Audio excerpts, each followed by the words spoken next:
అతని నివేదికలు. అందులో ఒక మెంబర్ చేత ముందుగా అవునని చెప్పి రాయిపిచ్చి ఆ మెంబర్ ఇచ్చిన దానికి అనుగుణంగా శాసనసభలో తీర్మానం చేసి పడేసి ఇచ్చేసానన్నాడు. కేంద్రం ఎందుకు ఇస్తుంది? కేంద్రం దగ్గరికి పంపించాడు. అదేమంటే కేంద్రం చూడాలంటాడు. కేంద్రం ఎందుకు చేస్తుంది అది? నువ్వు కదా ఇక్కడ బీసీఎఫ్ కింద పెడితే నీ చేతిలో ఉంది. బీసీఎఫ్ బీసీ ఇంకేపీ అక్షరం పెడతా నీ ఇష్టం. బీసీలోకి చేర్చాలంటే బీసీలే పెట్టాలి. అంతేగాని నువ్వు అక్కడ అదేం కాకుండా 50% పైన రిజర్వేషన్ అన్నాడు. లేదు అది. దానివల్ల అది ఆగిపోయింది.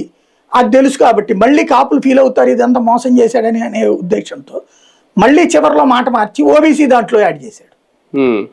ఓబీసీ ఉన్నది అన్ని కులాలకి, ఇంటి కాపులకు కాదు కదా. ఇక్కడ నిన్నటిదాకా బీసీ ఇతని ఆర్థిక స్తోమతని మళ్ళీ అకస్మాత్తుగా ఓబీసీ ఏంది? ఒకేసారి ఇట్టడి దిక్కుమాలిన నాటకాలు ఏంటి?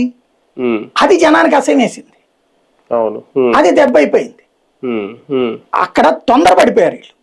ఒక ప్రాక్టికల్ గా కాకుండా ఆ ముద్రగడ ఇంపాక్ట్ కి భయపడిపోయి ఏదేదో చేసేసారు. ఆ ముద్రగడతో ముందే మాట్లాడుకుని సరిగ్గా చేసుకుని ఉంటే అక్కడ బీసీ నువ్వు ఒకటే డిసైడ్, నీ బీసీలు నిన్ను ఎక్కడ వదిలిపెట్టరు అది తెలుసు కదా నీకు. ఇంకెందుకు దాంట్లోనే పెట్టుకో, తప్పదండి కొంచెం అని చెప్పు నువ్వు. లేదా ముస్లిం రిజర్వేషన్ తీసి ఇలాగ పెట్టు. ముస్లింలు ఎట్టగా నీకు ఓటేరని తెలుసు. అలా తీసి పెడితే వాళ్ళు ఊరుకుంటారు. ఏముంది దాంట్లో కొట్టడానికి